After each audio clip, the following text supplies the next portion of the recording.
abi.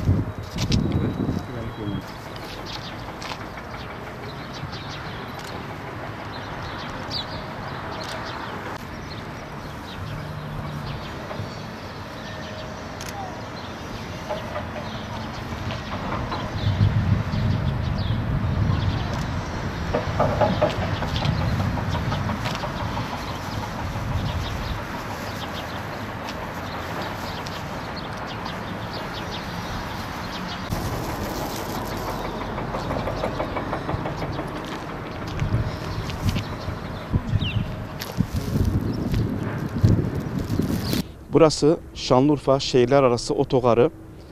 Koronavirüs tedbirleri kapsamında alınan önlemlerden dolayı şu anda Şanlıurfa otogarı tamamen boşalmış durumda. Herhangi bir yere gitmek için gelen vatandaşlar ise seyahat başvuru masasında başvurarak gerekli şartları taşıdıkları halde ancak seyahat edebiliyorlar. Buradaki seyahat acenteleri ise otobüs bulamamaktan şikayetçi.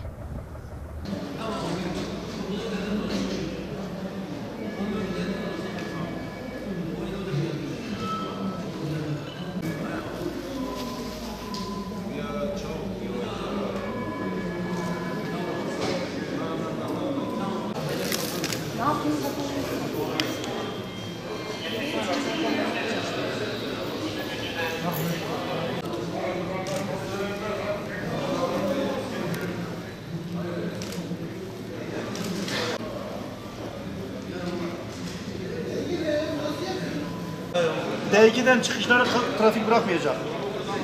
Buradan kalkanlar D1'den kalkar. D2'ye izin vermiyor trafik.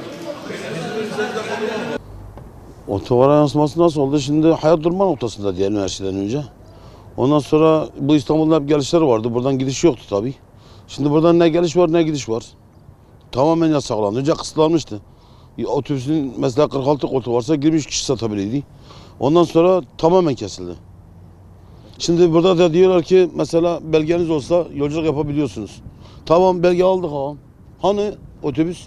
Urfa Cesur iptal. Hassoy iptal. Bir de Astor iptal. Zaten Urfa'nın 3 merkez arabası var. Doğru mu?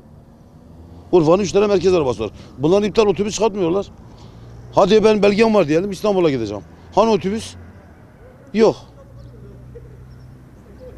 Şu anda yazıları kapattık biz gidiyoruz. Bir de bizim ek seferlerimiz var. Trafik çıkış vermiyor bize. Çok mağdur durumdayız. Mesela bizim 16 tane personelimiz var. Bunların sigortasıdır, bunların maaşlarıdır. 46 kişilik otobüse 23 kişi satabiliydik. Şimdi o da kısıtlandı. Az önce dedim ya şimdi benim belgem var. Ben belge aldım. İzin belgesi aldım. Hani otobüs aldım? Ben İstanbul bileti aldım. Otobüs yok. Ya da Antep'e bilet aldım.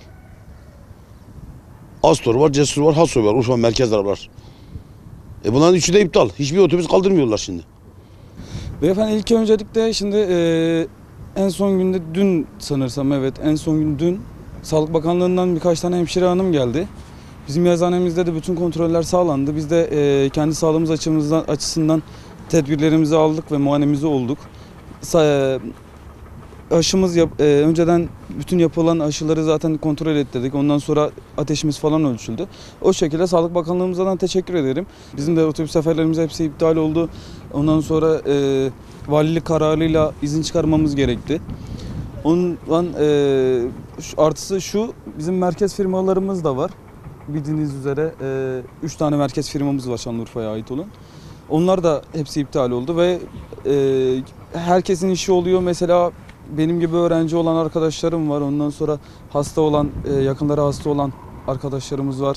Milletimizin yani başı gerçekten dertte şu anda. Ama yapacağımız bir şey yok. Şu anda herkes beklemede, herkes canının derdine düşmüş. O şekilde tedbirlerimizi almaya devam ediyoruz. Hiçbir şekilde hiçbir seyahate izin veremiyoruz şu anda. Halkın tepkisi şu anda yani kimsenin seyahat izni olmadığından haberi var zaten. Kimse o yüzden otogara fazla gelmiyor. Otogarı gördüğünüz üzere belki görmüşsünüzdür. Boş şu an. Şu anda boş, kimse gelmiyor otogara.